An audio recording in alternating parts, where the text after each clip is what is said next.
Bonjour à toutes et tous. J'espère que vous allez bien. J'avais envie aujourd'hui de parler des promesses intragénérationnelles, des promesses d'âme, des promesses que l'on fait tout au long de notre vie. Quelle était la façon de les appréhender. Euh, Par exemple, vous, sur le lit de mort d'une personne, vous avez dit promets-moi de t'occuper de ton grand-père. Hein, et ce grand-père peut-être est peut-être un pédophile. Ou vous avez promis à votre père de vous occuper de votre frère qui va devenir peut-être un criminel. Ouais, c'est assez glauque hein, ce que je dis. Hein. Je prends déjà des cas extrêmes. Hein. Vous avez par exemple dans la série Yellowstone, pour ceux qui connaissent avec Kevin Costner, où il a un domaine, il a un ranch aux États-Unis qui date de génération en génération en génération. Et de père en fils, ils ont la promesse de faire en sorte de protéger le ranch. Donc les premiers contre les Indiens, les autres contre des brigands. Kevin Costner contre des grosses entreprises qui veulent faire en sorte que le ranch soit vendu pour en faire une station de ski, enfin tout un tas de choses. Même pendant un mariage, pour revenir sur un film, le film Chamboule tout, où vous avez Alexandra Lamy qui est mariée avec José Garcia qui lui a un accident, il devient aveugle et une mémoire qui se rappelle de ce qui se passait avant l'accident, mais il y a une mémoire qui est assez relative quand il s'agit de choses assez récentes. Et donc, par rapport à ces promesses, vous allez comprendre pourquoi j'ai pris ces exemples un petit peu chauds. C'est les promesses où vous dites, ben oui, c'est quelque chose où j'ai donné ma parole à des personnes vivantes ou à des personnes mortes, et je me dois de continuer.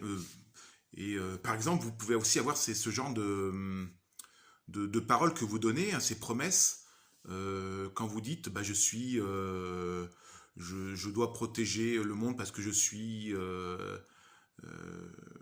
un militaire qui doit protéger l'État dans lequel je suis né. Ça tombe bien, il y a des pays qui sont en guerre. Et on se dit, bah non, moi j'ai promis d'aller, et puis si on me donne l'ordre de frapper, de tuer ou quoi que ce soit, bah, je le ferai parce que j'ai donné ma parole, je suis citoyen ou quoi que ce soit.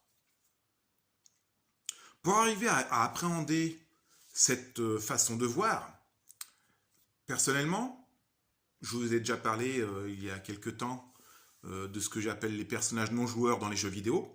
On va essayer maintenant de transposer tout ça comme si nous étions des acteurs dans un film ou série ou dans de théâtre. Hein. Les exemples que j'ai donnés avec Yellowstone et Chamboultou vont pouvoir appuyer ce que je vous dis. Vous allez voir, ça permet de prendre du recul par rapport à ces promesses que l'on donne. Euh, donc, imaginons que ce que nous vivons ne soit qu'un film. Nous sommes donc, nous, des acteurs. Hein, nous jouons un rôle. Je joue le rôle de Yann, celui qui fait des vidéos. Par exemple, dans le Yellowstone, vous avez le rôle de celui qui tient le ranch et qui doit combattre et qui doit tenir sa promesse qu'il a fait à ses arrière-grands-parents, etc. Sauf que l'acteur est Kevin Costner. Considérons que l'acteur, ce soit notre âme. Donc notre âme connaît le pitch du film, il connaît le rôle, il sait comment il doit agir, hein, il sait que la personne qui fait le rôle, hein, il va devoir être méchant, ou alors il doit devoir tuer, ou il va devoir violer, ou il va devoir faire quoi que ce soit. Mais au fond de lui, l'acteur qui a lu le truc sait comment ça va se passer, parce qu'il a lu le script en entier. Pareil, la personne à qui il a fait la promesse, hein, Kevin Costner, donc je ne me rappelle plus comment il s'appelle dans le film, il a promis à son père ou à son grand-père de garder le ranch.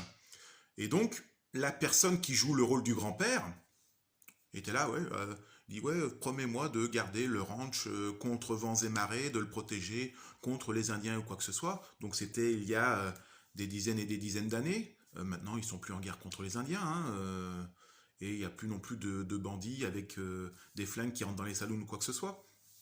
Donc on voit bien que générationnellement, ça a pu évoluer. Mais la personne qui jouait le grand-père, fatalement, ben, le personnage du grand-père est décédé, puisque c'était il y a quelques années, et que bah, le personnage de Kevin Costner, il a 60 ans.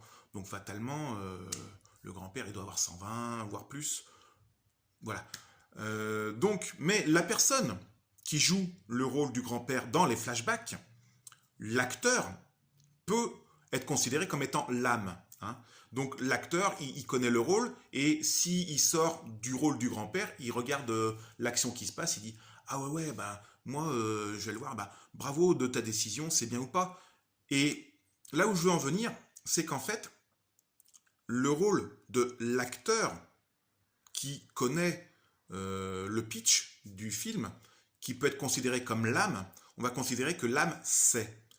Et pour vous libérer de ces promesses que vous avez faites, par exemple de dire, bah tiens, j'ai mon fils, c'est Hitler, bah c'est mon fils, je l'aime et tout ça, mais ce qu'il fait, ce n'est pas bien. Au lieu de dire, je vais l'assassiner, vous pouvez dire, bah, je vais voir ce qui est juste. Ce qui est juste, ça serait peut-être de le dénoncer pour qu'il soit emprisonné, quoi que ce soit. Et donc, ces fameuses promesses ne sont que des promesses faites par rapport à des personnes égotiques, des personnes vivantes, mais qui gèrent ça, donc justement, soit avec le cœur, soit avec l'ego.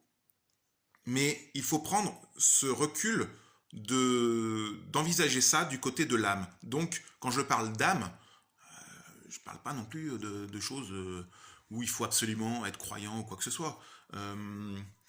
Faut juste se dire que même si par exemple vous avez fait une promesse sur le lit de mort de quelqu'un, la personne est décédée, si vous croyez par exemple, ne serait-ce qu'en la vie après la mort, hein, vous dites bah, tiens j'espère qu'il est au paradis, c'est que vous y croyez un petit peu, hein, il n'y a pas besoin d'avoir de grandes croyances, d'être forcément quelqu'un qui est dans la religion ou quoi que ce soit.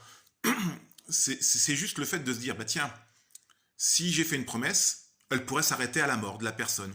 Soit. Si vous dites, ah ben, au-delà de la mort, j'ai fait cette promesse, mais considérez que cette personne à qui vous avez fait cette promesse, vous la faites en tant qu'être vivant, hein, basé sur l'ego et les liens familiaux, que les liens du sang, ou la parole donnée, je suis parent français, je vais me battre pour la France, et tout ça. Ce qu'il faut, c'est savoir si, avec votre âme, sans parler du bien et du mal, comme je vous l'ai déjà dit dans d'autres vidéos, où ce sont des concepts, parce que ça va dépendre de qui vous êtes, de où vous êtes ou quoi que ce soit, ce qui peut être bien pour vous, peut-être mal pour quelqu'un d'autre. Par contre, quand on parle d'âme, on va parler de ce qui est juste. Et en prenant du recul, même si vous dites ça c'est bien, mais est-ce que c'est juste? Ça peut être bien pour quelqu'un, mais ça peut très bien ne pas être juste dans sa totalité. Quand vous avez vous voyez des animaux, hein, le lion dans la savane, vous dites bah tiens il est en train de tuer une antilope, ah c'est pas bien la pauvre antilope ou quoi que ce soit, tandis que quand une maman oiseau va prendre un ver de terre pour nourrir ses petits oisillons, vous dire ah oui c'est bien tout ça, mais c'est exactement la même chose. Donc vous voyez que on n'aura pas le même ressenti, et au lieu de dire est-ce que c'est bien ou est-ce que c'est mal, on va dire est-ce que c'est juste. Est-ce que de vouloir nourrir sa famille c'est juste? Dans l'absolu, oui. Après, tout dépend comment vous le faites. Et donc, par rapport à ça, quand vous faites une promesse, donc, comme je disais, sur l'île mort de quelqu'un, avec une promesse en vous disant ça va être dur à porter ou quoi que ce soit, mais j'ai fait la promesse, je peux pas y aller, mais moi je suis pas d'accord, au fond de moi je sens que c'est pas bien. Justement, c'est là où vous dites, est-ce que au fond de moi, cette promesse, elle est juste? J'ai promis de protéger mon grand-père. Oui, mais c'est un pédophile, il viole ma petite cousine ou quoi que ce soit. Non, ce n'est pas juste. Et au fond de vous, vous savez que ce qui serait juste, ça serait de le dénoncer. Pourtant, vous avez donné votre parole, vous avez fait une promesse à votre grand-mère. Mais c'est là où il y a la différence entre ce que vous êtes, ce que vous devez faire, et justement, pour reprendre cet exemple qui peut vous aider dans cette prise de décision, de dire que nous sommes dans un film, le rôle que vous tenez de petite fille par rapport à votre grand-mère, ce sont donc les rôles, mais au fond de vous, l'âme, faut vous dire que votre âme sait, l'âme de la grand-mère sait, et que si vous faites, vous dénoncez votre grand-père en disant, bah ça c'est juste, votre grand-mère ne vous en voudra pas, même si elle était vivante. Vous dites, bah non, je vais dénoncer mon grand-père parce que il a violé ma cousine ou quoi que ce soit, ou vous dénoncez d'autres personnes par rapport à ça, vous dites, bah non, je refuse de me battre, même si tous mes parents ont fait la guerre et il faut que moi aussi je fasse la guerre et tout ça, mais vous dites, non, cette guerre n'est pas juste, et que même si vos grands-parents vous en veulent, ou vos parents, ou tous les personnes qui sont autour de vous vous en veulent, vous dites, est-ce que c'est juste? Ce n'est qu'un rôle, et votre âme sait, et les âmes des autres seront. Et puis même si, au-delà de la mort, les gens se rendront compte, et si vous faites les choses qui sont justes, qui vous semblent être justes, au fond de vous, en vous étant interrogé, vous verrez que c'est le rôle, et qu'en dehors des plateaux, quand il y a le metteur en scène qui dit coupez, bah, tous les acteurs se retrouvent, donc toutes les âmes se retrouvent, et disent, ah ouais, t'as bien joué, hein, franchement, voilà. Et ce n'était que pour apprendre des choses, à apprendre des fois à dire non, des fois à apprendre à savoir surmonter, savoir apprendre la résilience pour des personnes qui ont par exemple connu le viol ou quoi que ce soit, ou même des douleurs de gens, quelqu'un qui s'est fait amputer des jambes ou quoi que ce soit, de dire on va au-delà de ça, euh, même si c'est quelque chose qui est physique, hein, comme dans Chamboultou où la personne est devenue aveugle et qu'elle a fait certains choix. Si vous dites après c'est juste, ça m'a permis d'apprendre, le rôle que vous avez eu en tant que personnage dans ce film, quand vous êtes acteur, votre âme sait, et ça ne peut vous amener qu'à avancer. Et essayez, peut-être, si vous êtes dans ces cas-là où vous avez fait certaines promesses, euh, imaginez donc les promesses que vous avez pu faire autour de vous, à des parents, à des amis, à des entités, comme l'État ou quoi que ce soit, et ou même dans le travail, ça marche aussi. Vous avez fait des promesses à un patron et vous vous rendez compte que votre patron, en fait, vous qui aimez la nature, le patron, genre, il travaille dans des entreprises qui font du pétrole et qui sont en train d'inonder de fuel de partout. Enfin voilà, et vous dites, est-ce que c'est juste? Et ces promesses-là, vous vous rendrez compte que si au fond de vous, vous dites, c'est juste, euh, pas de souci. Si vous dites non, ce que ma parole que j'ai donnée, c'est dans quelque chose qui n'est pas juste, quoi qu'il arrive, au fond de vous, si vous ne faites pas ce qui est honnête pour vous au fond de vous, vous allez de plus en plus vous sentir mal, et vous n'allez pas avancer. Donc prenez ce recul-là, dites-vous que de toute façon, vous n'êtes que dans un film, et vous êtes l'acteur et l'auteur de votre propre vie, de votre propre rôle. Tout ça n'est qu'un rôle, et dites-vous que c'est un texte que vous avez appris maintenant. En sortant de ce rôle, vous écoutez l'acteur qui a fait ça, et si le rôle que vous aviez, c'était le rôle de quelqu'un de méchant ou d'arrogant, quoi que ce soit, et que vous écoutez et vous dites, ah ben j'ai bien joué ce rôle-là, mais est-ce que mon âme, c'est vraiment juste ce que je fais? Vous verrez en prenant le recul et en visionnant ça comme étant le rôle de votre vie, et que vous pouvez changer de rôle, ne pas toujours être celui qui jouera le Thor, le dieu tonnerre, mais vous pouvez jouer des rôles qui sont un peu plus tendres et plus différents, des rôles comiques, des rôles durs. Vous pouvez faire le gentil, vous pouvez faire le méchant, mais ceux-ci ne sont que des rôles. Votre âme sera toujours le même. Donc à vous de voir comment vous voulez analyser ça. C'est un petit truc que je vous donne. Peut-être qu'il vous servira, peut-être qu'il vous servira pas. Je n'ai pas de solution miracle. Je suis qu'un être fait de sang et de chair et d'os comme tout le monde. Je ne suis pas meilleur qu'un autre. Ce n'est qu'une vérité. C'est ma vérité qui, pour l'instant, est telle qu'elle. Peut-être que, comme je dis toujours, dans quelques mois, elle sera peut-être différente, mais pour l'instant, celle-là me parle.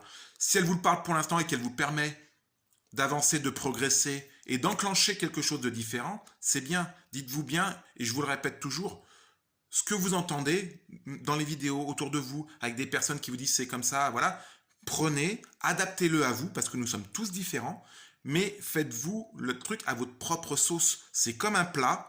Hein. Il y en a qui aiment bien salé, d'autres qui préfèrent sucré, d'autres qui mettent de l'aspartame, d'autres qui voilà. C'est selon chacun. Mais il faut pas faire parce qu'on m'a dit ah oui oui c'est absolument ça. Non, c'est justement à cause de ça qu'on en est là, c'est que les gens au lieu de réfléchir par eux-mêmes moutonnent et même en pensant que la personne est bien, parce que même si la personne est bien en vous disant ça, vous dites bah cette personne c'est juste qu'elle dit quoi que ce soit. Elle n'est pas dans votre peau, elle n'est pas dans votre vie. Et il faudra vraiment faire les choses pour vous, par vous, pour avancer. Donc voilà, personne ne sait mieux que vous ce que vous devez faire. Écoutez, prenez, apprenez et avancez. Remettez-vous toujours en question et quand vous êtes devant votre film de votre vie, vous dites ah, j'écoute mon âme, c'est juste. Si ça vous paraît juste, banco. Donc voilà. Je vous dis peut-être à bientôt pour une prochaine vidéo. Allez, tchuss.